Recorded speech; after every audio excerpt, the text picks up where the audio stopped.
The sound that woke the men at Pawnee Fork was not a shout or a gunshot. It was the wrong kind of hoofbeats. Just before dawn, the agency buildings on the Kansas prairie were dark shapes against a low band of gray light. Inside the main office, a stove glowed faintly, the last coals giving off a dull orange light and the stale smell of burned coffee. Account books lay open on the agent's desk beside a half-melted candle stub. A clerk slept on a narrow cot along the wall, boots beside him, coat rolled under his head. Outside, the compound sat quiet. Storehouse, stables, a rough barracks, a corral with a few government horses and the animals of visiting Pawnee families. A private on-door guard shifted his weight and listened. He knew the lazy shuffle of the agency's own stock. Slow steps, soft snorts, the rattle of a halter against a post. What he heard now was different. Several horses, maybe more, moving fast. Hooves striking hard-packed ground in a steady rhythm, closing in from the low ground near the creek. He stepped off the porch, squinting into the half-light. For a moment, the prairie seemed empty. Then riders rose out of the shallow draw. Men bent low over their ponies, bodies painted, rifles and bows in their hands. They spread as they came, curving toward the agency in a loose arc. He managed one hoarse shout before the first shots hit the building. Glass blew inward from the front windows. Splinters jumped from the door frame. Inside, the Indian agent woke in his chair as wood shattered above his head and dropped to the floor in a shower of dust. He hit the boards hard and stayed down. Down the short hallway, his clerk rolled off his cot, heart pounding, convinced for a second that the stove had exploded. Then another volley slammed into the walls, closer and louder, and somebody outside screamed. Pawnee Fork, in 1859, was supposed to be a point of order in a piece of country that had never asked for it. The Santa Fe Trail ran just to the south, carrying more traffic every year. Freight wagons, mail coaches, survey parties, settlers. The agency and the small detachment of soldiers assigned there were meant to keep that line moving and to hold together fragile agreements with the tribes whose land it crossed. Those agreements had not aged well.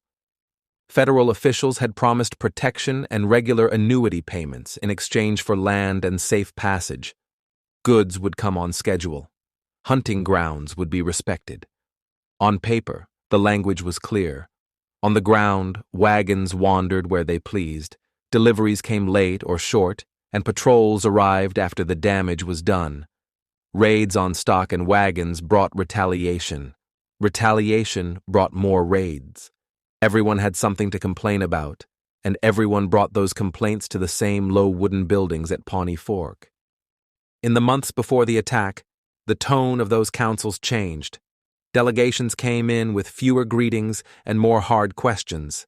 Men talked about herds driven off, young men shot for being too close to the road, and goods that never appeared.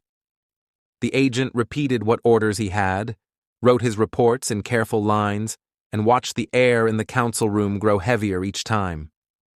The night before the ambush, nothing looked different. The clerk finished his tallies and closed the day's entry. Teamsters checked their harness and unrolled blankets near the stables.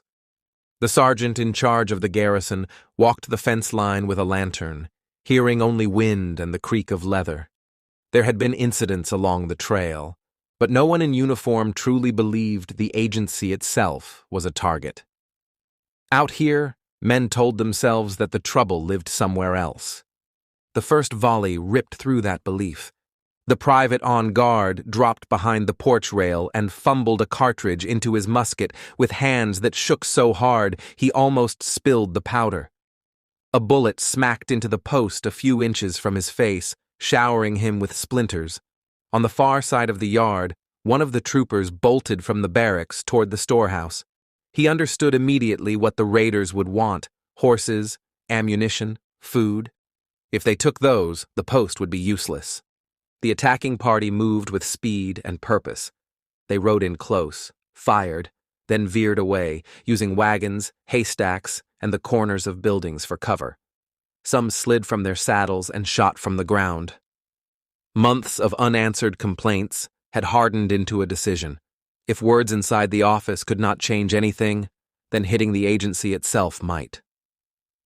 Near the stables, a teamster stepped outside, rubbing his eyes, still half asleep, thinking he'd heard another argument between soldiers. A round caught him in the chest and spun him backward into the dust. He didn't get up. Inside the office, the agent crawled on hands and knees to the corner where his rifle leaned, calling to his clerk to stay low and away from the windows. The clerk pressed himself against the floorboards, feeling the thud of rounds biting into the logs above him. At the edge of the compound, a small Pawnee camp woke into chaos.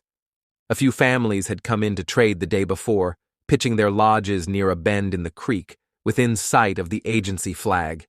When the shooting started, children cried and dogs barked. Men grabbed weapons by instinct.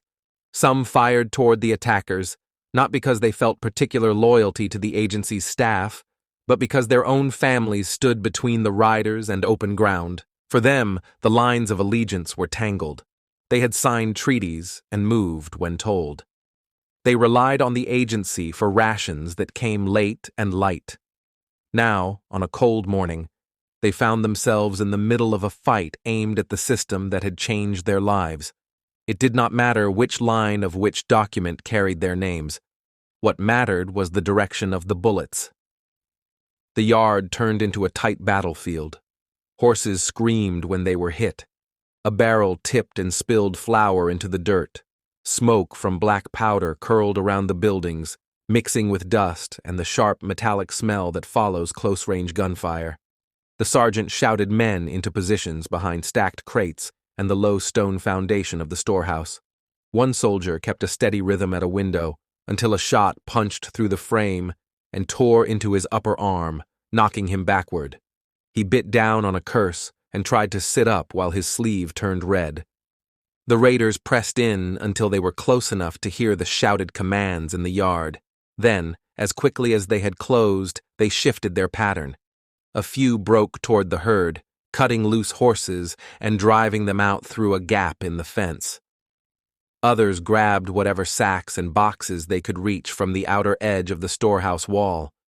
They had made their point, that the agency was vulnerable, and had no intention of being trapped if help arrived from a larger camp up the trail.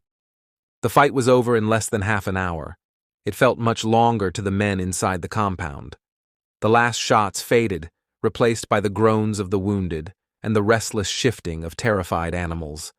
The sergeant stayed crouched behind the storehouse for several breaths after the final hoofbeats died away, waiting for one more rush that never came. When he finally stood, his voice cracked as he called for a head count. The scene that emerged in full daylight was raw. The dead lay where they had fallen until someone could spare the time and strength to move them. Blankets were pulled over faces. The teamster near the barn was already cooling in the dust. In the Pawnee camp, a woman knelt beside a boy hid in the confusion, rocking back and forth with a sound that did not match any word in English. A surgeon from the nearby military post arrived as fast as he could when word reached him. He sat up under the thin shade of the storehouse eaves, cutting away bloody cloth, probing for bullets, and doing what he could with limited tools and less time. The agent moved between the wounded and his desk, torn between the immediate work of holding bandages and the duty of writing what had happened. When he finally sat down, his hands left faint smears on the paper as he described the attack. A mixed party of warriors, grievances tied to raids and broken agreements, a sudden assault at daybreak on government property. He listed casualties, items taken, and the steps he believed were needed. More troops, stronger patrols, clearer instructions from above. Somewhere in the middle of the report, he paused, staring at the words, "without provocation," then set his pen down for a moment, remembering the faces across the council table. By midday, messengers were riding east with those reports folded in their saddlebags. On the trail and in distant offices, the attack would be one more entry in a growing line of incidents. For the people who had been there, It was not a line on a page. It was the sound of strange horses in the gray before sunrise, the shock of the first rounds slamming into familiar walls, the sight of friends dead on ground they had walked across every day. The agency at Pawnee Fork kept operating after 1859. A more permanent fort rose nearby. Soldiers drilled in the yard. Travelers kept moving along the Santa Fe Trail. Councils met. Treaties were drafted, and more promises were made. But for the men who survived that morning, and for the Pawnee families who had camped inside the fence, trusting that the flag meant safety, the place never again felt like a buffer standing apart from the wider conflict. They understood that the war over land, movement, and broken words did not just sweep across open prairie. It walked straight up to the agency door at dawn and announced itself with gunfire. Thank you for listening to Deserted Trails. Subscribe for more forgotten stories from the old frontier.